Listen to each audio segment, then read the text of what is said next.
Hi guys, welcome back to my little corner on booktube. My name is Yodia and today I'm going to be talking about The Glory, the K-drama. Alright, so I'm just going to read a bit of the synopsis and then we'll move from there.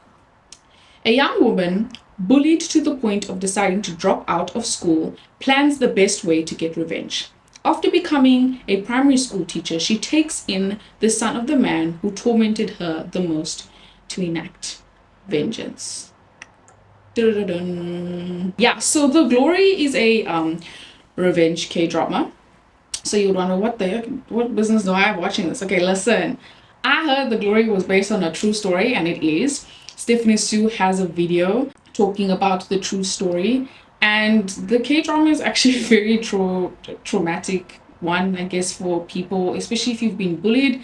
Don't even think about watching this K-drama. Stay far away from this K-drama, okay? I will just put on content warnings here now because this K-drama has lots of triggers, talks about a lot of things. It is very depressing, I think, for a lot of people who are not in the right state of mind. If you're struggling with any mental health issues in any way, shape, or form, please do not watch this K-drama. Please don't do it unless you think you're fit. Don't do it, okay? Just don't even think about it, because it really does cover a lot of things. And then again, for the people who are like me, who don't like smart, unfortunately, it pops up a couple of times, which is very irritating.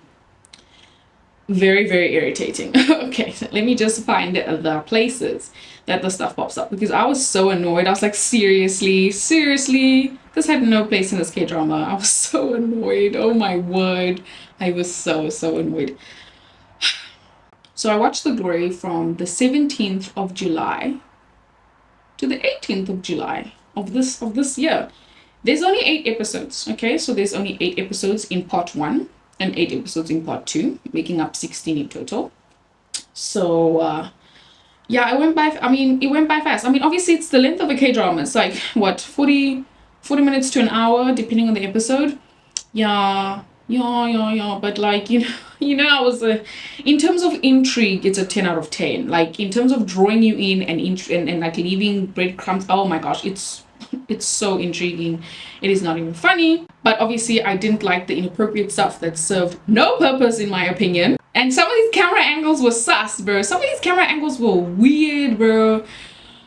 Some of these camera angles are just weird. I was like, it's like some perv was like recording some of these scenes. It was weird, okay? So I was just like, I didn't like that. So obviously, unfortunately, there's a 16. The first 16 unfortunately shows up in episode 2, 45 minutes in. So if you actually want to watch this K-drama, because again, it is based on a true story, you might want to skip that. And another inappropriate scene shows up in episode 3 and in episode 7. And there's also adultery in episode 7 as well. So, yeah, just warnings for people who are like me and don't appreciate this kind of stuff. Obviously, this K-drama is showcasing a lot of flawed people, because most of the characters in this K-drama are the bullies. Majority of the people we're following are the bullies, and then the one main character who was bullied, and then also we learn a little bit about a character who was bullied and then murdered. And the way that they bullied our main character was completely disgusting and horrendous, and these people should be in jail.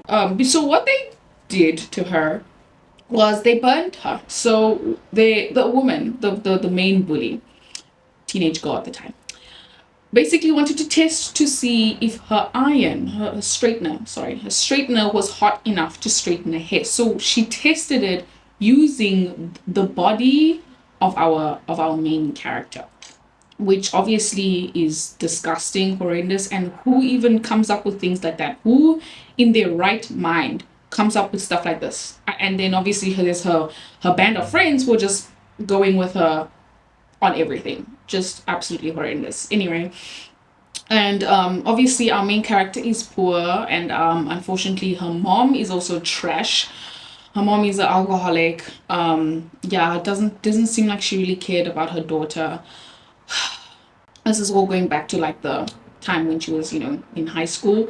So the mom really doesn't seem to have cared about her daughter at all, because like obviously now when the daughter I don't remember if she was trying to, yes. So she quit school, right?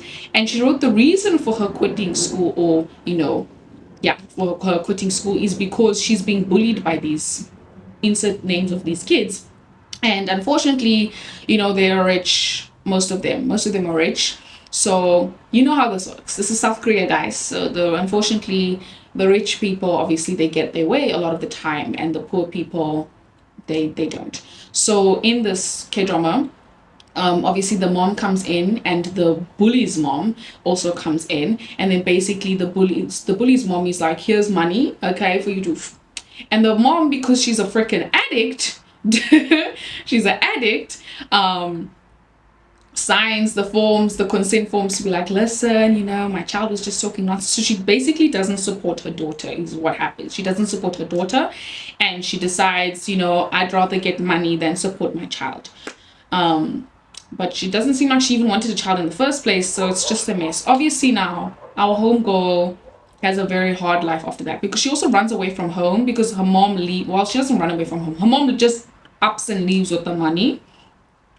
Her mom literally just ups and leaves with the money and abandons her.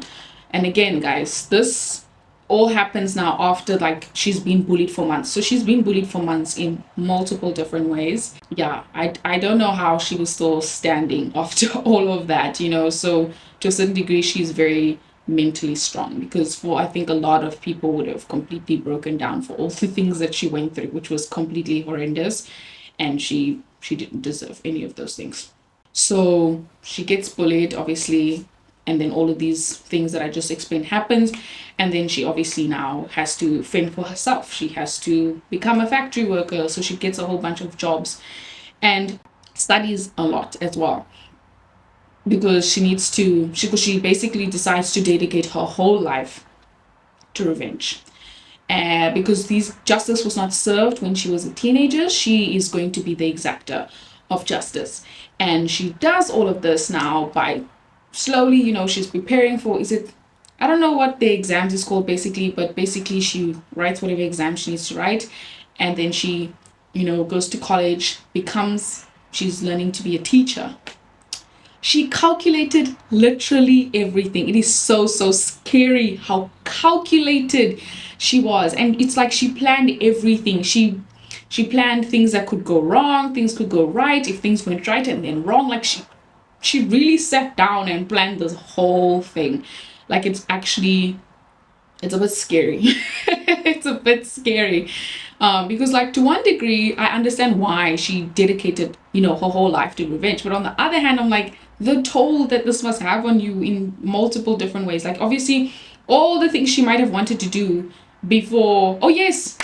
Yeah. The things she wanted to do basically before this whole bullying thing gone completely out the window. Because I remember she wanted to be an architect or something like that. Like, there was some dreams and aspirations that she had. And these evil bullies ruined her life, and then unfortunately then she dedicated her whole life to revenge. And it was just like, imagine becoming a teacher, hoping that your bully becomes a mom, just so that you can use the child, like, as a, oh my gosh, to obviously get back at the bully, because the child, she's never going to harm the child, but obviously she wants to use the child to get to the bully. Yeah, so many things. Okay, so many things.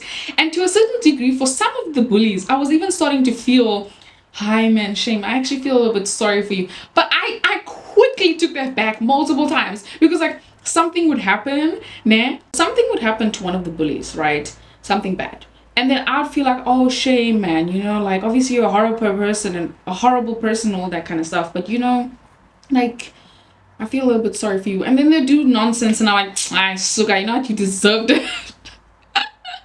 You deserved it.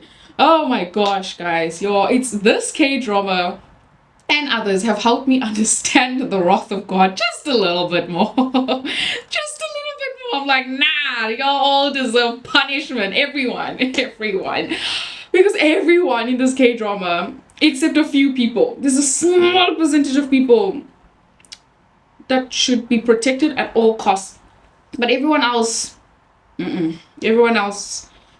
is just completely horrendous. Like each bully was a mess and a horrible person in their own way. And it's also sad because like there are three victims to this group of bullies, right? So the first victim, I forgot her name, it will be popped up on the screen. The first victim dies, okay? This, well, not dies, she gets murdered. The first victim gets murdered. The second victim is our main character. And the third victim is, surprisingly enough, someone who used to be the best friend of the main character. Like, it was actually so heartbreaking to find out their story of how like they were best friends, and then obviously the main character started getting bullied, and then obviously then this third victim ends up deciding to distance herself from the main character who is getting bullied, just so that she doesn't get bullied herself. But what's so sad about this is after our main character quits school and leaves, the third victim, who used to be the best friend of our main character, obviously also suffers the same abuse. It's just horrible, honestly. The cycle that these people created and the lives that they destroyed. Like, I don't understand how these guys could so carelessly destroy someone's life. It was, wow, I just, like, it's careless but also calculated at the same time. It's very creepy. It's very disturbing as well. Very disturbing. Anyways, and then on top of that, there's also like a mystery partially throughout the K-drama that happens, because like one of the bullies goes missing. After a while, one of the bullies goes missing, and what ends up happening and is found out is that he was killed by the main bully. Because obviously now these bullies are slowly starting to turn against one another, because our homegirl, our main character wanted all of these guys to die. Okay, she wants all of them dead. She wants all of them dead, but she doesn't want her hands to get dirty in any way, shape, or form. She wants these guys to mess with each other. So she slowly starts creating cracks. By popping up in these people's lives, she slowly starts creating cracks in their friendship. I put that in quotation marks because these people are not friends. These people are not friends at all, okay? They turn on each other so quickly, and one by one, everything becomes a mess. Just one by one, everything becomes a mess. But one of my gripes with this K-drama, I'm like, guys, why in a lot of K-dramas, why is Christianity weird? Like, why is Christianity weird? Okay, because in this K-drama, one of the bullies, right, her father is a pastor, and homegirl's is an addict. She's an artist and an addict, okay? So she's like, the only way she does her art or whatever is if she's like high, you know, and one of the ways that her life gets destroyed is her being high basically in the church, in one of the church buildings, and it's recorded and it's a whole scandal. And then on top of that, the pastor was actually like embezzling money. He was trying to avoid taxes. I don't remember what happened to him, but I'm like, but why do religious people have to be sus in a lot of cases? Okay, why? Can I just find a K-drama in just a show where the religious people ain't weird? Can we just, because I am a religious person, and every time I see it, it just irritates me. Every time. I understand that cults exist, guys. I literally listen to Cultish, and I listen to Stephanie Sue, and so on and so forth. Okay, I listen to Red Mango, and so on and so forth. But it just irritates me that most or a lot of religious representation is on the cultish side. It is very irritating to me, and it needs to stop. So that's my one rant. So one of my favorite characters in the K-drama is actually the mom who wanted her husband to be killed. The woman who wanted, the maid who wanted her husband to be killed. Oh, she's such a sweet woman. And initially you're a bit suspicious of her because she's very patient and all that kind of stuff. But once you get to know her, she's such a sweetheart, man. She's such a sweetheart. She's one of the people who must be protected at all costs because I love her. And her husband is abusive, so I understand why she wants him dead. I do, because he's a horrible person. Yeah, he's a horrible person. He abused her frequently. And it's crazy also because like one of the lines that she said in the K-drama is like, people think that abusive people can't, people who are abused like can't be happy. And I was like, that's so interesting because obviously these things are so much more complex, you know, than we than we like to think that it is, and all that kind of stuff. So, well, she also has a daughter, and obviously she wants to protect her daughter from her abusive husband. Yeah, it's just unfortunate, that she was in that situation. But yeah, the husband ends up dead. Because again, there's a lot of people in this K drama. There's a lot of little situations going on, lots of things happening. So he ends up dead. I think he gets run over by a car or something like that. I don't remember, okay? But yeah. Oh yes, and the reason why I finished it so quickly is because I was on holiday when I was watching this K drama. Okay, if it was like during normal school time, it just wouldn't have been possible to finish this K drama in 2 days because it was just that intriguing to me and I was hooked. Okay, I was hooked. So yeah, dude, like this K drama helped me to understand a lot about a lot of things, and also that we as people that are not being bullied should not be bystanders. We as people who are not being bullied should not be bystanders to abuse. Just because people who have more authority than us, or because of their parents, connections, whatever, have more authority than us, it doesn't mean that we should just stand by and watch other people get bullied. If you know someone who's being bullied, please protect them. If you know someone who's being bullied, call the police if the police in your country can be trusted. Or still just call the police anyways. But please try and protect those people, try to defend those people, because sometimes some people can't defend themselves because some people might be mentally disabled or physically disabled or things of that nature. Maybe someone might not even be disabled in any of those ways, but sometimes, again, when the fight, flight, or freeze mode kicks in, that can also mess with people. And if you have the fight response, please protect those who are weaker. Please protect those who are being abused. We should not just stand by and watch people be abused, okay? Because then we are also at fault towards all the things that are going on, because we chose to sit back and watch. So we should not be the people sitting back and watching as other people are being abused, okay? We should not. But yeah, so there's a lot in this K drama and a lot of characters as well. And also there's so one of the tactics that she was doing is that she was learning how to play Go, right? Or Baduk, Baduk. Okay. She was learning how to play Go, right? Because one of the people she's trying to get close to is the main bully's husband, okay? So basically, she's learning how to play Go for him, and she was learning how to play Go from this doctor, okay? This doctor, okay? And his dad was a doctor, his mom is a doctor, all that stuff. His dad actually, unfortunately, ends up getting murdered by some sicko. And his dad, is in the worst way. Oh my gosh. His dad, unfortunately, gets killed by someone who he's supposed to have, or who he was operating on. So he had operated on it. So he gets killed by a patient. Absolutely disgusting. This patient is disgusting, despicable. And I personally, again, don't think he should be alive. Anyways, so yeah, and then obviously he's struggling like mentally with this, okay? And then obviously one of the ways that he finds joy in life is to play Go with this woman, our main character, who he's interested in. Yeah, he's just such a beautiful person. Obviously he's got a dark side, but he's a beautiful person minus that. Minus that side, he's a very good person. Yeah, ish. Mm-mm.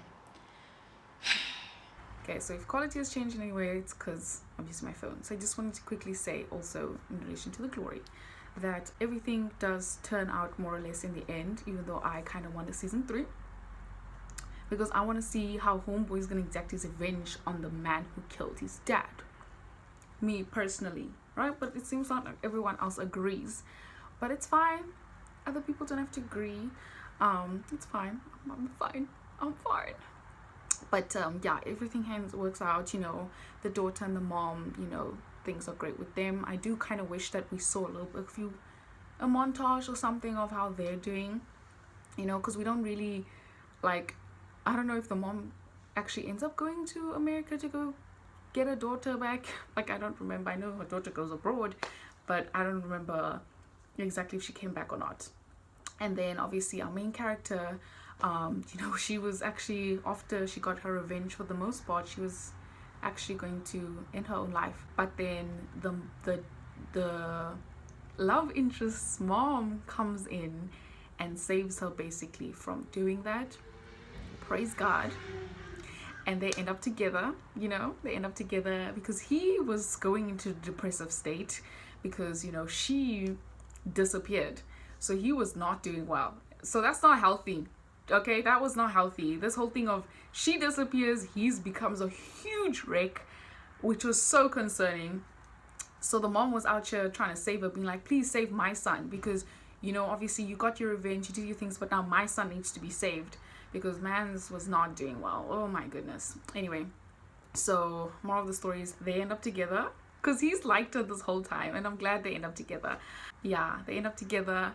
Hopefully they'll be more healthy, but they look pretty happy at the end, so I was glad. So there's a lot of happy endings for a lot of people, and a lot of the bad guys no longer exist on this planet. So yeah, so that's how the K-drama ends. It ends more or less on a happy note, and I'm so glad that the Go player, the main bully's husband, ends up taking his daughter. Even though she's not biologically his daughter, she's still legally his daughter. So I'm glad that he takes her and they disappear, because the mom, she was actually a pretty good mom to her child, and that just is what baffles me. Like, she can be so kind and so loving to her own kid and try to protect her kid from bad things, but she's perfectly fine with doing absolutely horrendous things to other people who she would be horrified.